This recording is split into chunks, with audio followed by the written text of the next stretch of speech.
الرحيم إنا أعطيناك الكوثر فصل لربك وانحر إن شأنك هو الأبتر صدق الله مولانا العظيم الحمد لرب هو الشافي لسقيم والشكر لمن أرحم من كل رحيم اللهم صل على سیدنا محمد وعلى آلہ وصحبہ وأہل بیتہ اجمعین۔ حاضرین کرام، ہر اتوار کو فوراً بعد نماز ظہر درس قرآن و حدیث و فقہی مسائل کا سلسلہ اللہ کے فضل و کرم سے جاری ہے۔ ایام قربانی آنے والے ہیں، مہینہ ذی الحجہ کا ہے۔ اللہ تعالی ہم سب کے لیے مبارک فرمائے۔ قربانی کے مسائل، فضائل، احکام یہ جمعہ میں بھی بیان ہو رہے ہیں اور اتوار کے درس میں بھی بیان ہو رہا ہے۔ آج بھی ایک حدیث مبارکہ جو مسند امام احمد اور سنن ابن ماجہ میں موجود ہے، اور حضرت زید بن ارقم رضی اللہ تعالی عنہ سے روایت ہے، وہ ہم سنتے ہیں اور اس کی تشریح اور معنی میں گفتگو ہوگی۔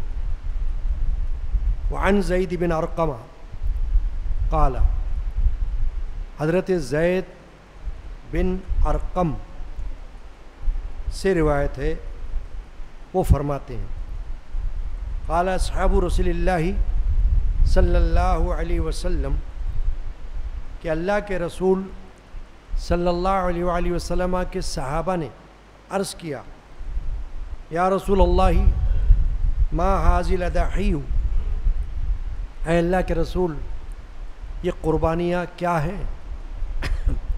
قال سنت ابیکم ابراہیم علیہ السلام، آپ نے فرمایا تمہارے باپ ابراہیم علیہ السلام کی سنت ہے۔ قالوا فما لنا فیہا یا رسول اللہ، تو صحابہ نے عرض کیا کہ اے اللہ کے رسول ان میں ہمارے لیے کیا ہے، یعنی ہمیں کیا ملے گا؟ قال بکل شعرۃ حسنۃ، فرمایا ہر بال کے عوض نیکی ہے۔ قالوا فالصوف یا رسول اللہ، تو صحابہ نے عرض کیا کہ اے اللہ کے رسول اور اون میں کیا ہے؟ قال بکل شعرۃ من الصوف حسنۃ، فرمایا ہر اون کے بال کے عوض بھی نیکی ہے۔ یہ حدیث شریفہ ہو گئی۔ اب یہ حدیث شریفہ بھی آپ نے سنی اور اس کا ترجمہ بھی سن لیا، اب اس کا معنی، مطالب اور تشریح میں گفتگو ہے۔ زید بن ارقم صحابی رسول ہیں رضی اللہ تعالی عنہ، یہ اس حدیث کے راوی ہیں، اور یہ کہہ رہے ہیں کہ صحابہ کرام نے سوال کیا۔ صحابہ کرام کی عادت شریفہ یہ رہی ہے کہ جو بات ان کو معلوم نہ ہو وہ اللہ کے رسول صلی اللہ علیہ وسلم سے پوچھ لیا کرتے تھے، کیونکہ اس وقت تبلیغ کا سب سے بڑا ذریعہ بارگاہ رسالت ہے۔ جب خود اللہ کے رسول موجود ہیں تو کہیں اور جانے کی ضرورت ہی نہیں تھی، تو اس وقت جو بھی صحابہ یا صحابی کوئی سوال کرنا چاہتا تو وہ رسول اللہ صلی اللہ علیہ وسلم سے پوچھ لیتا تھا۔ تو ان کے ذہن میں سوال آیا کہ یہ قربانیاں کیوں کی جاتی ہیں، اور وہ بھی ہر سال؟ چلیں ایک بار ہو جائے تو کوئی بات ہے، کبھی کبھار ہو گئی، مگر وہ دیکھ رہے تھے کہ اللہ کے رسول تو ہر سال کر رہے ہیں قربانی، مسلسل کر رہے ہیں، ایسا بھی نہیں ہے کہ کبھی چھوڑ دی کبھی کر لی، سنت مؤکدہ کے طور پر کر رہے ہیں۔ یعنی سنت مؤکدہ وہ ہے کہ جس پر اللہ کے رسول مسلسل کاربند رہیں، مسلسل جس پر قائم رہیں، چھوڑے نا۔ تو قربانی بھی وہ ہے جس کو رسول اللہ صلی اللہ علیہ وسلم چھوڑ نہیں رہے۔ تو صحابہ کے ذہن میں سوال آ گیا کہ آخر یہ اتنی اہم، اتنی ضروری چیز کیوں ہے قربانی؟ پیسہ بھی خرچ ہوگا، جانور خریدنا ہے، پھر اس کی قربانی کرنی ہے، تو آخر اس کے پیچھے فلسفہ کیا ہے، اس کے پیچھے راز کیا ہے، ہر سال کیوں کریں ہم قربانی؟ تو انہوں نے سوال کیا ما هذه الاضاحی، یہ قربانیاں کیا ہیں یا رسول اللہ صلی اللہ علیہ وسلم؟ اب اس سے ایک بات یہ بھی معلوم ہوئی کہ کسی کو کوئی بات معلوم نہ ہو تو بجائے اس کے کہ اپنے ذہن سے کچھ سوچ لے، وہ عالم سے پوچھے۔ جیسے صحابہ نے اللہ کے رسول سے پوچھا، اپنا ذہن، اپنا دماغ استعمال اس طرح سے نہیں کیا کہ جو ہمارے ذہن میں خیال آ جائے بس آ جائے، نہیں، جو ہماری مرضی ہم وہ کر لیں، یہ بھی نہیں۔ انہوں نے یہی مناسب سمجھا کہ جب اللہ کے رسول ہم میں موجود ہیں تو وہ جو فرمائیں گے وہ پتھر پہ لکیر ہوگا، وہ بالکل مستند بات ہوگی، تو ہم ان سے پوچھیں گے۔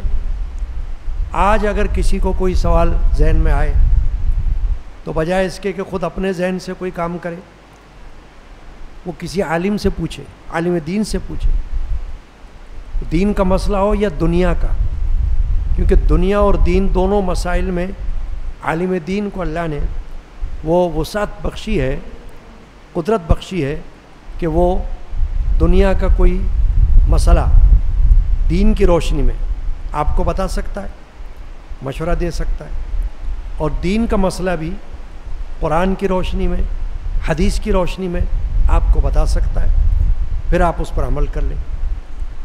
تو صحابہ نے پوچھ لیا یا رسول اللہ صلی اللہ علیہ وسلم یہ قربانیاں کیا ہیں، کا مطلب ہے کہ کیوں کی جاتی ہیں، ہم کیوں کریں، کیا حکمت ہے؟ قال سنت ابیکم ابراہیم علیہ السلام، حضور نے پہلا جملہ یہ ارشاد فرمایا یہ تمہارے باپ ابراہیم علیہ السلام کی سنت ہے۔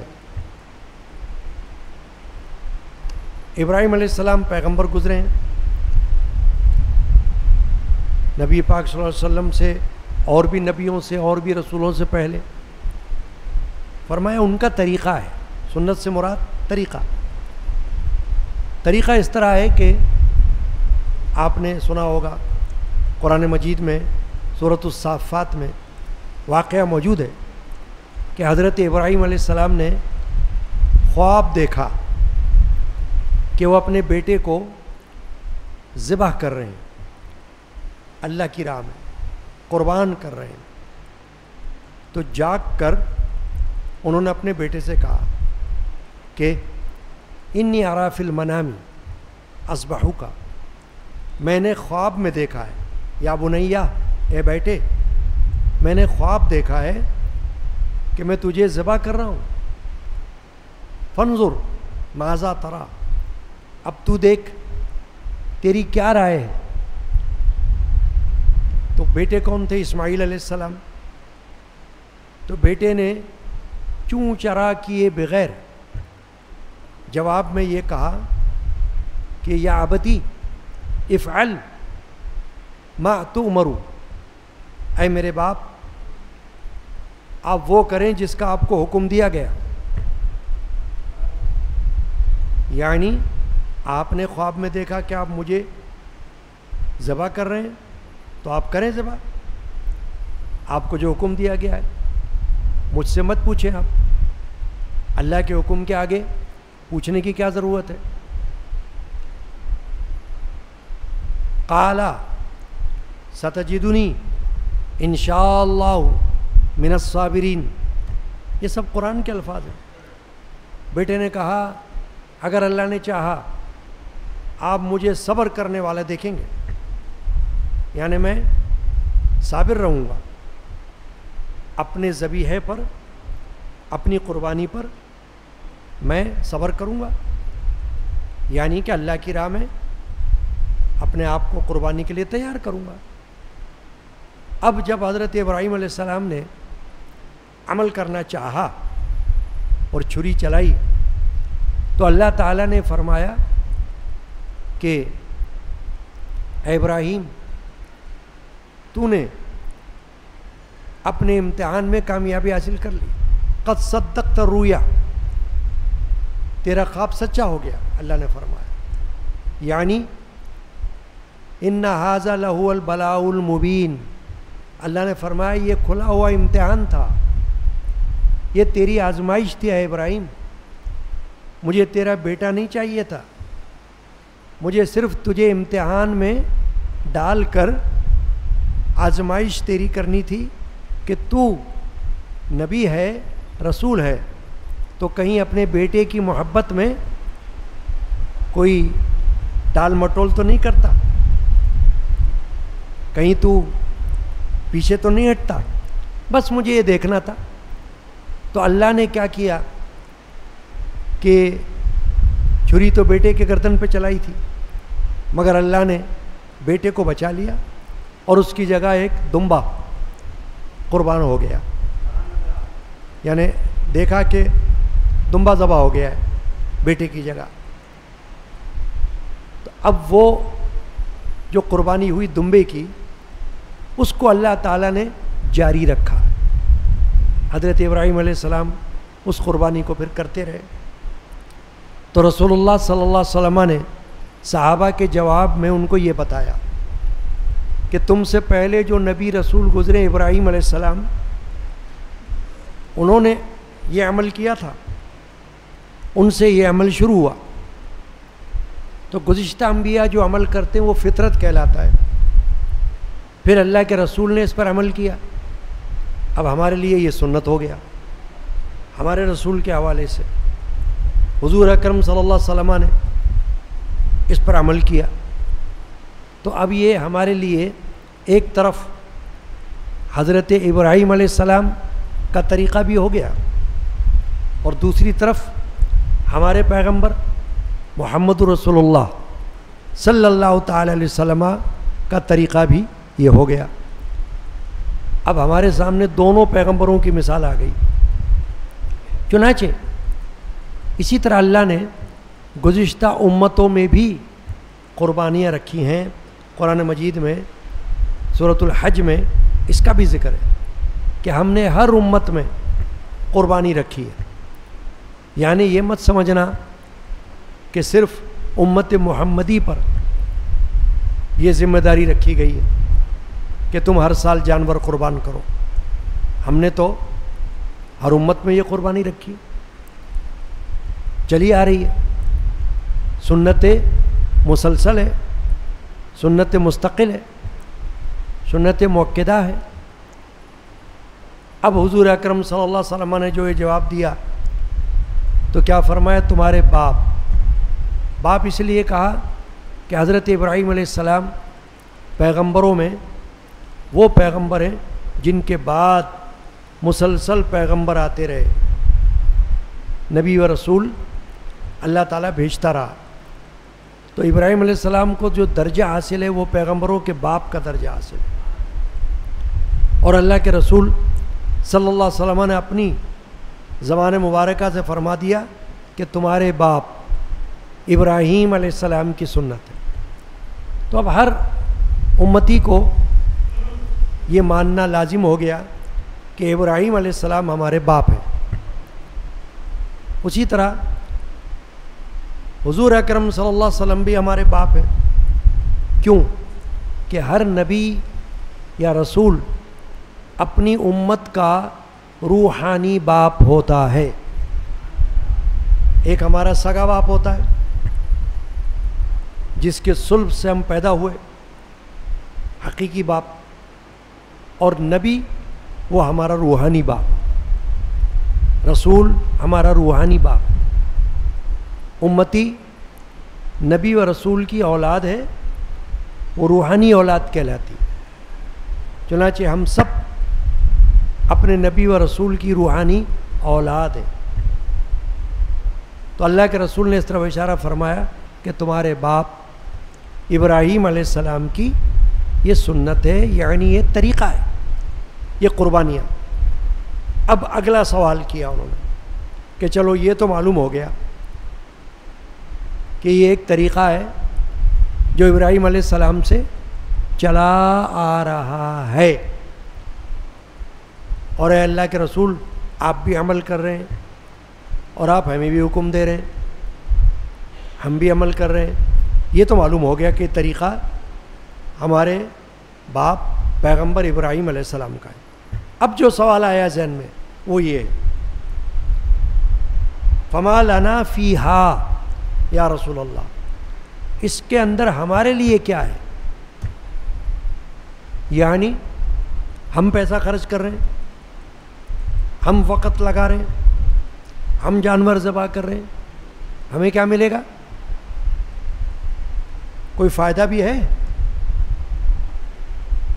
یعنی اس کا نفع بتائیں، یا بس ایسی ایک طریقہ ہے چلا آ رہا ہے، جیسے کوئی رسم ہوتی ہے۔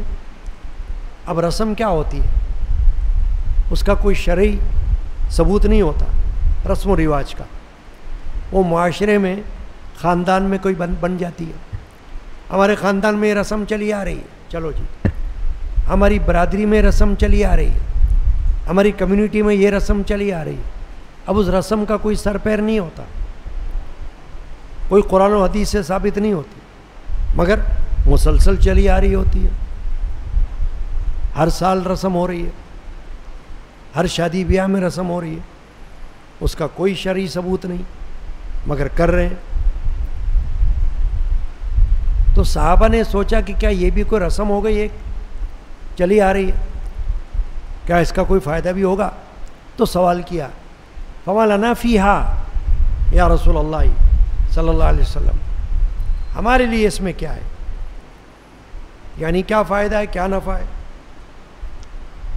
تو اللہ کے رسول نے فرمایا بکل شعرۃ حسنۃ،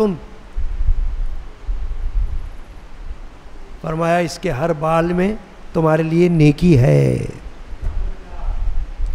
اب یہ بڑی اہم بات ہے، ہر بال میں نیکی۔ اب بکرا ہو یا بکری ہو، بال تو ہوتے ہیں نا۔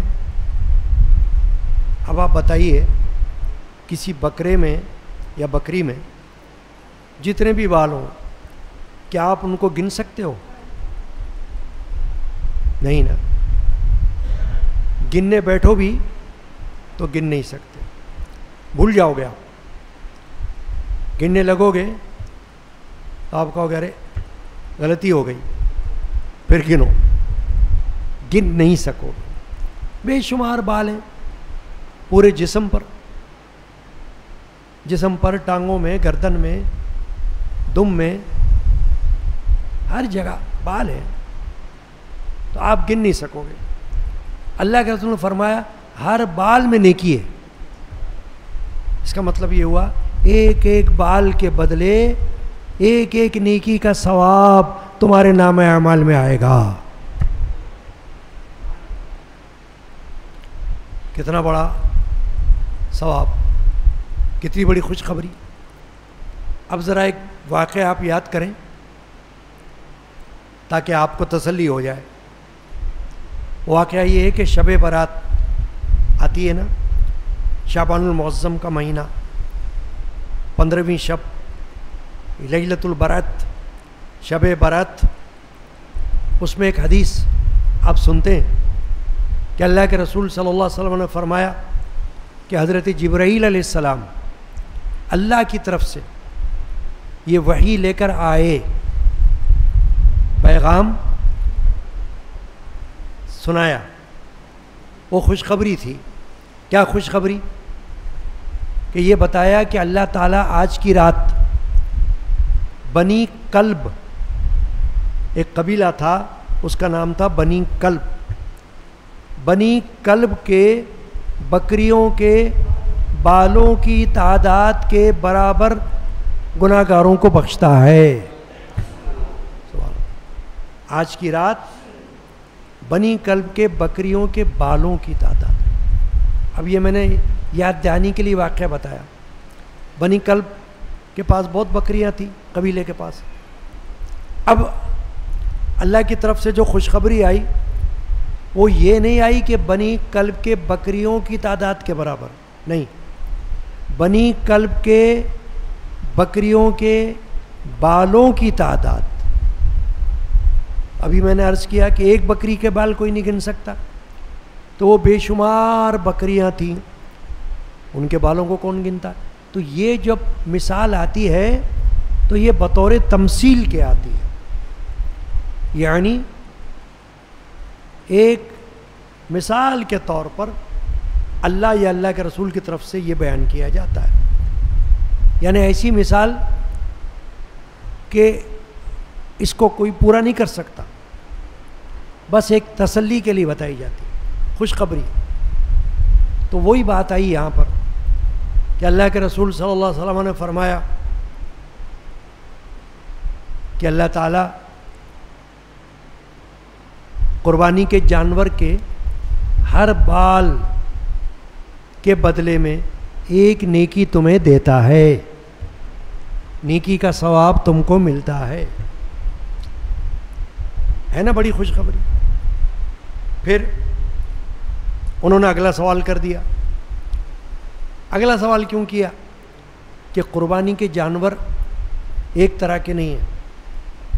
قربانی کا جانور اونٹ بھی ہے، قربانی کا جانور گائے بھی ہے، قربانی کا جانور بیل بھی ہے، قربانی کا جانور بھینس بھی ہے، قربانی کا جانور دمبا بھی ہے، قربانی کا جانور بھیڑ بھی ہے. یہ مخصوص جانور ہیں، انعام میں شامل ہوتے ہیں. تو یہ قربانی کے جانور ہیں. تو بکری الگ چیز ہے، بکرا، اور دمبا الگ چیز ہے. آپ دیکھتے ہیں ان کا شیپ، ان کی ساخت وہ بھی الگ ہے تو جانور قربانی کا، مگر بکرا الگ نمونے کا ہوتا ہے، دمبا الگ نمونے کا ہوتا ہے. بکرے کی دم ہوتی ہے، بھیڑ کی بھی دم ہوتی ہے، اور دمبے کی چکتی ہوتی ہے، چکی جس کو کہتے ہیں. اور بکرے میں بال ہوتے ہیں اور دمبے میں اون ہوتا ہے. جو دمبے کے بال ہوتے ہیں اس کو اون کہا جاتا ہے. تو اب صحابہ نے جو اگلا سوال کیا وہ یہ کیا کہ یا رسول اللہ آپ نے تو یہ فرما دیا قربانی کے جانور کے ہر بال میں نیکی ہے، اب یہ فرمائیے فصوفو یا رسول اللہ صلی اللہ علیہ وسلم، اون میں کیا ہے؟ بکرے کے بال میں تو نیکی ہے. اب اگر ہم دمبا کریں گے اس میں اون ہوتا ہے، اون میں کیا ہے؟ قال بکل شعرۃ من الصوف حسنۃ. اب اللہ کے رسول نے فرمایا ہر اون میں بھی نیکی ہے، اس کو بھی فالتو مت سمجھنا. اگر بکرا کرو گے تو بھی ہر بال کے بدلے میں نیکی کا ثواب ہے تمہارے نامہ اعمال میں قیامت کے دن. اور اگر تم دمبا کرو گے اس میں اون ہوتا ہے، اگر تم بھیڑ کرو گے اس میں بھی اون ہوتا ہے. تو اس کے ہر اون کے بدلے بھی تمہارے لیے نیکی ہے. یہ حدیث شریفہ یہاں ختم ہوئی. اب آپ دیکھیے کہ کیا معلوم ہو رہا ہے اس حدیث پاک سے کہ قربانی ایک ایسا عمل جو حضرت ابراہیم علیہ السلام سے شروع ہوا اور پھر چلا آ رہا ہے مسلسل، اور اللہ کے رسول تک پہنچا، اور رسول اللہ صلی اللہ علیہ وسلم نے اس پر عمل کیا اور دوسروں کو بھی حکم دیا اور ایسا سخت حکم دیا کہ فرمایا جس کو گنجائش ہے قربانی کرنے کی اور پھر بھی نہ کرے تو فرمایا ہماری عیدگاہ میں نہ آئے. یہ حدیث موجود ہے. عیدگاہ یعنی جہاں عید کی نماز ہوتی ہے، فرمایا نہ آئے اس میں، یعنی نماز کی ضرورت نہیں ہے. کیوں کہ نماز کو تو اس نے نماز سمجھ لیا اور نماز پڑھنے آ گیا، اور قربانی کو اہمیت نہیں دی، قربانی کو حکم نہیں سمجھا، نہ اللہ کا سمجھا نہ رسول کا سمجھا، قربانی کو ہلکا لیا، تو ہماری عیدگاہ میں نہ آئے. یہ حدیث پاک.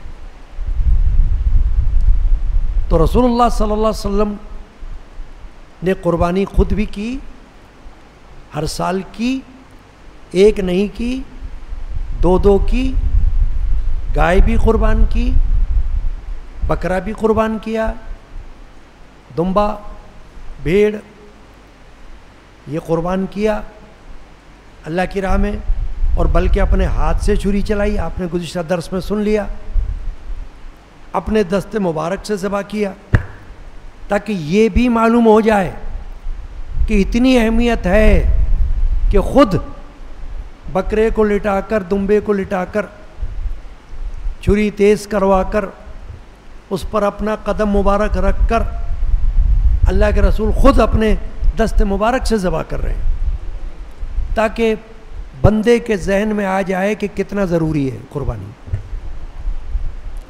شیطان اس کو گمراہ نہ کرے، وسوسہ نہ ڈالے.